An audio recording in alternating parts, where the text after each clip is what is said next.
Cesta za trofejové podujatie, kedy chodíme taký putovný cirkus po všetkých mestách, kde sa hrá najvyššia futbalová súťaž a v každom meste predstavujeme budúcu trofej. Je 5 možností, ľudia môžu hlasovať a tá trofej, ktorá získa najviac hlasov, tak už na konci tejto sezóny ju zdvihne nad hlavu kapitán víťazného družstva. Organizuje sa to vždy pred dôležitým derby. Pre Podbrezovu to bol zápas s Banskou Bystricou, ktorý sa hral v sobotu a skončil sa nerozhodným výsledkom. Cieľom je tiež pritiahnuť ľudí k tomuto športu.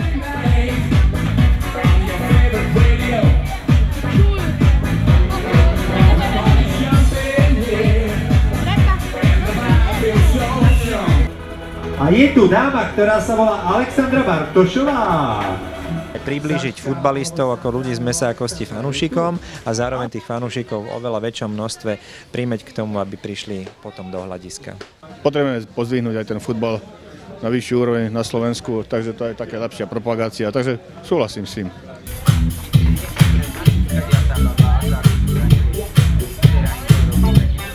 V Nemecku alebo v Anglicku je bežne, že sa robia podujatia pre fanúšikov v dosť pravidelnom množstve a že ten klub žije aj iným ako futbalovým životom, že má spoločenské aktivity. Takže je to trochu aj o tom, aby sa to takisto aj u nás otočilo a aby tí hráči nechodili len na tréningy a potom sme ich stretli niekde v meste na káve, ale aby naozaj žili fanúšikovia s mužstvom počas celého týždňa. Svoje umenie predviedli aj futbaloví akrobati, ktorí to s loptou naozaj vedia. Aj samotní hráči si určite vychutnali ich nacvičené kúsky. Keď som mal nejakých 19 rokov, tak neviem, už som vo futbale nevidel nejakú vidinu, že môžem hrať nejakú takú súťaž zmysluplnú, tak som sa začal venovať tomu. Vtedy bol akurát taký boom s tým Joga Bonito, Ronaldinho a tak. Začal som to skúšať, potom som si pozrel nejaké iné videá, som videl, že to chalani vo svete robia aj lepšie ako títo známi futbalisti a začal som sa tomu takto venovať.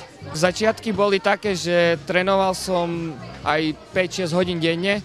Ono tá lopta uteka, padá, čiže to sa dá, ale už potom, keď sa človek dostane na tú vyššiu úroveň, tak už je to aj fyzicky ťažšie trénovať tak dlho. V ničom nezaostávali ani hráči Podbrezovej a ukázali, že aj oni to s loptou vedia.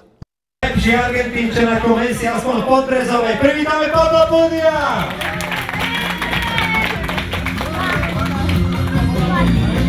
Priatelia, pozrite sa, ako mu to ide.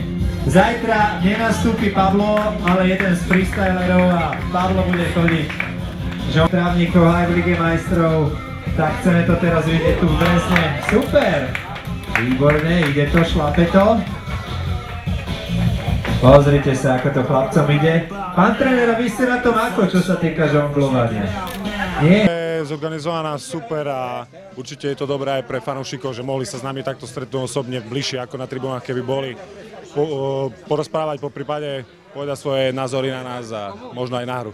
Myslím, že je dobré, keď sa my hráči stretneme aj s fanúšikmi a aspoň si niečo povieme, lebo okolo, jak je zápas, tak nie je moc času sa s ním rozprávať a je to také spestrenie času našho voľného. Samozrejme, ten futbal u nás ešte stále je v plienkach a potrebujeme tú popularizáciu športu urobiť trošku na vyššej úrovni, takže verím, že tieto akcie tomu pomôžu a že to bude lepšie ešte a aby to ten futbal zviditeľnilo viacej. Okrem autogramiády bola veľkým lákadlom aj súťaž o najrýchlejšiu strelu. Hneď Ivan Minčič siahal na rekord celej súťaže, keď jeho delovka dosiahla 106 km/h rýchlosť. Aby sa to naozaj zaznamenalo. 106! Ivan, ak sa dá, dajme ešte. Nepripravil som sa nejak špeciálne, ale vedeli sme, o čo tu ide a vyšlo mi to tak, ako mi to vyšlo. Akcie, na ktorých sa stretávajú hráči s fanúšikmi, sú vo vyspelých futbalových krajinách úplne normálne. Čo to vedia o tom povedať aj hráči, ktorí si v takýchto súťažiach aj zahrali?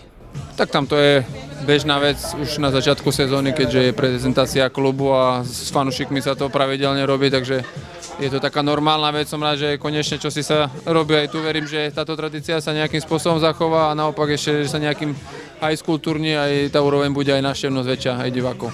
A ja verím, že keď bude táto tradícia pokračovať a že aj kluby si zvyknú na to, že sa budú so svojimi fanúšikmi stretávať pravidelne, tak bude ešte viac ľudí chodiť do hľadiska, pretože budú mať ešte väčší taký lokál patriotický pocit, že toto je náš klub, to sú naši chalani, poznáme ich a prídeme ich povzbudiť.